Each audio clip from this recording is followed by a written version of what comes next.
Okay, guys, let's travel back to 1999. You're 11 years old. You've been playing Ninja Turtles in the streets with your friends for years. You've collected the toys. You've eaten the pizza. But you're getting mature. You need something new, something fresh, and you don't even know it yet until you see this commercial air on TV. They struck without warning. In an instant, the city was enslaved. We will fill this world with destruction, suffering, and death. In the name of Emperor Tolva, the Dark Lords of the Netherworld had come to claim our dimension. Wait with me! But an ancient prophecy foretold 5 warriors would appear with the power to destroy the evil dynasty. Whoa, what's happening? It has begun. Ryo, Kento, Sai, Rowan, Sage, the Ronin Warriors have returned to fight for our souls. I will get rid of you once and for all! I don't think so! This Monday, Ronin Warriors, weekdays at 5:30. And to die! No way! The boys are back in town. Only tonight. With the huge success of TMNT, bringing Ronin Warriors to the States was a no-brainer. With Sailor Moonlight transformations that'll put hair on your chest,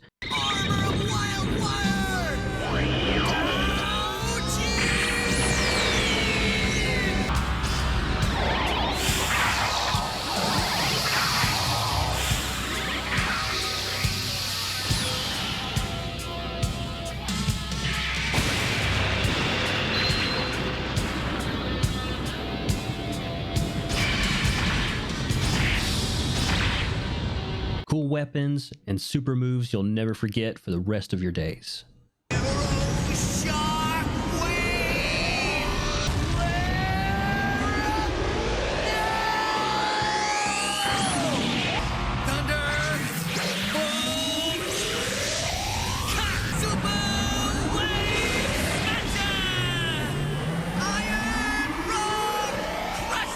So before we get into the meat and potatoes of this video, which is me showing the Ronin Warriors vinyl that I got, and then I'm going to play a track from it and kind of let you hear it. But I just kind of want to talk a little bit more about the anime before we end the video, because Ronin Warriors deserves to be talked about as far as its English dub goes. It was really good, really intense. Not like today's dub where it's just so bad. Like they found like on the street voice actors, and I'm sorry, they sound terrible. I can't watch it. But back in the 90s, they had some of the best English dub ever, and I kind of want to compare it to the Dragon Ball Z's narrator. So I was going to kind of show you the difference between the two and just how good it was, and how it just brought me back every episode. Once again, Goku has defied the impossible by transforming himself into a Super Saiyan 3.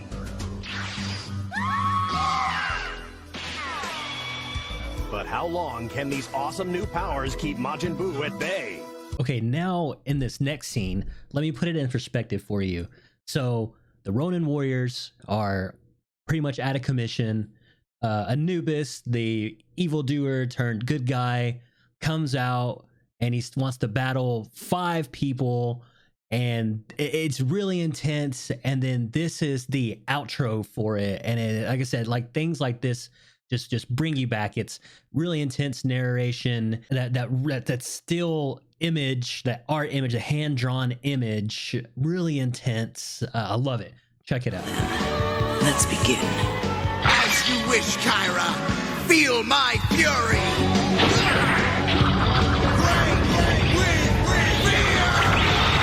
The dreadful persona of Anubis is restored by the spirit of the Ancient. But is he going to be able to save Kyra from Batamon's curse? Or will he have to sacrifice her to save humanity? Okay, spoiler alert. Anubis gets absolutely rolled by these people and does not win the battle. But I just kind of wanted to you just had to be there for these times. It was a great time for anime, and this was the very first anime I ever saw. Before Dragon Ball Z, before anything, it was Ronin Warriors was the first thing I saw. It started me down the road of weeb, and I didn't even know it. and this stuff just got me, and it's really amazing for me to be able to have this soundtrack, because the soundtrack was a fucking amazing, and I just didn't know it at the time, but I'm really glad I found it. I had no idea that it got put on vinyl, and when I found it, I waited and waited and waited for it to come on Discogs, and it finally came up. So finally, here it is. This is the, you can see it's the Japanese name, Yoraiden Samurai Troopers. It was called Samurai Troopers in Japan, and they made it all Americanized for Ronin Warriors. But the art looks fucking awesome, and it has an OB strip. It's really cool. So this thing is like pressed in 1988. So I'm really excited to have this. This is there's two versions. There's this one and there's another one. So this is pretty much the music from the first season. I really would love to have the second one, but of course it's not on Discogs at all. This cost me it was like $80+ came from Japan, of course.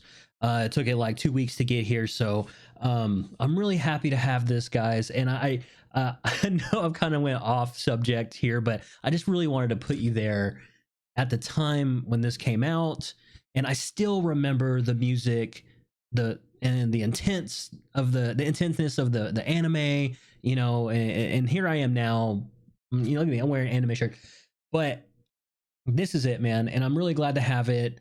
I've already recorded the A and B side, and man, this thing was dirty. It was talk about literal gunk in the grooves of this record. So I cleaned it, and it still sounds a little choppy, pops, and it's, I can't fix it, I guess. It's an old record, but anyways, here it is, guys. I'm gonna play one track from it that I really liked, and then I'm gonna upload A and B to the channel so you can just listen to it in its entirety. But anyways, thanks, guys. Leave a comment down below, please. I hope some of you remember Ronin Warriors, because not a lot of people really watch this. It was supposed to be like the new TMNT, but it really didn't catch on. They made toys and then some weapons, I think, and I didn't see a single kid with a toy. I had one toy, and it was one of the villains, and he was like the stupidest one. And I don't know. I was a poor kid back then. I couldn't get all these toys. So, I mean, anyways, here it is, guys.